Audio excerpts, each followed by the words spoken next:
O-Town Swing Tuesday nights at DGBEK. Tonight, I have no contacts in, so if I would we did our little warm up, and then the next thing we did was some footwork drills.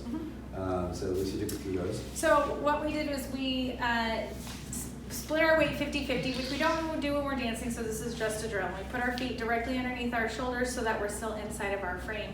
Then we bent one knee as far as we could without switching any weight and without changing our head. So from the side it looks like this. And then we put it down and we did the other side. And then we alternated so that as one heel is going down, the other heel is lifting. So that we start to build that strength and balance and flexibility and dexterity in the ankles and feet. And then we went faster, and we even did both. And then we did it to timing with music.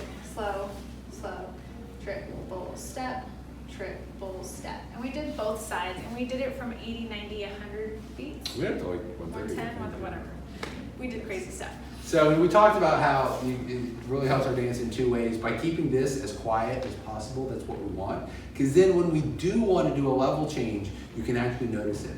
If you've got a lot of bounce and vertical movement in your basics, then that's going to become what people are used to looking at. And then you try to do some sort of level change to accent something, it's not going to stand out. If you watch champions dance, you just watch from the waist up. It is so smooth unless they're trying to do some sort of intentional level change.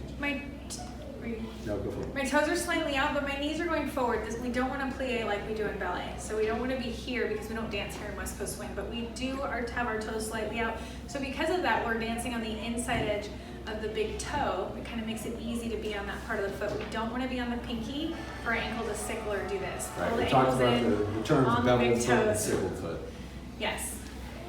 We also did cover and pull, Kyle and Sarah exercise where you place the ball of your foot against the other ball of your foot so that you cover that with your heel. So if you were to put it down, you step on it, and then you pull the other or push the other foot away as you slowly take that heel down with balance.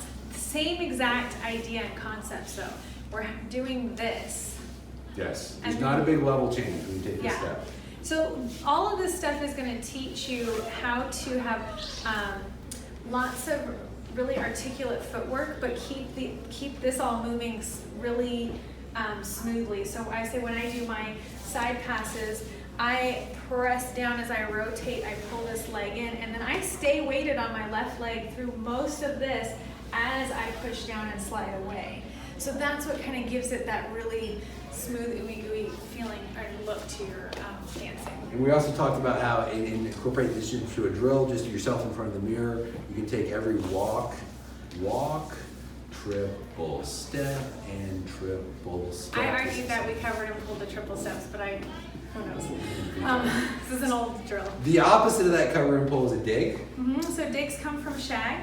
And so what you do is you're going to take one foot and you're going to place it behind the other foot, and you're going to, with your ankle, do the opposite. We're going to go from the ground up, and then we're going to push the heel up of the standing leg as we change weight.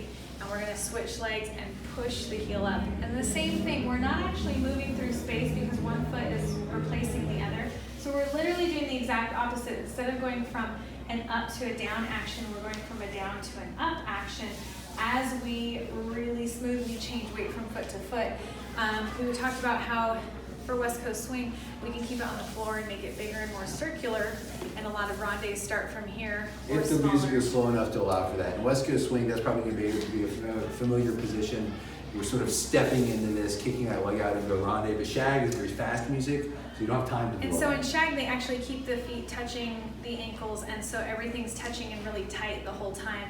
And then we talked about how they actually add a hip rotation into it. And so we did an exercise where we came up to a wall. Actually, you're gonna be my wall, so that I don't have to turn my butt to the camera. Where you hold onto the wall, and we gave a little bit of a push to the wall, not because we're gonna be in compression during this exercise, but because it helps keep my shoulders stable and facing front as I allow my hips to swivel with this movement. So you can see when shag dancers, and they look like this. Sorry, that probably looked more Latin than shag, but you get the idea. And we're going to put these cover pulls and digs into a pattern. We didn't quite get to that tonight, but the pattern, one of those versions is going to involve a delayed rhythm or a delayed one. So we finished up class talking about this very basic concept of a delayed one, which is kind of in the hitch family of movements. So, but instead of hitching away, It's more like a pop and release. This is literally just gonna be, we're gonna anchor 5 and 6. We're gonna continue to build that connection, build that resistance. We're gonna continue to stretch. And leaders, we're gonna go drag, step, step. So we're gonna go 1 and 2. Drag, but I'm not gonna change weight until and 2, 3 and 4. Followers are not actually dragging. We're settling.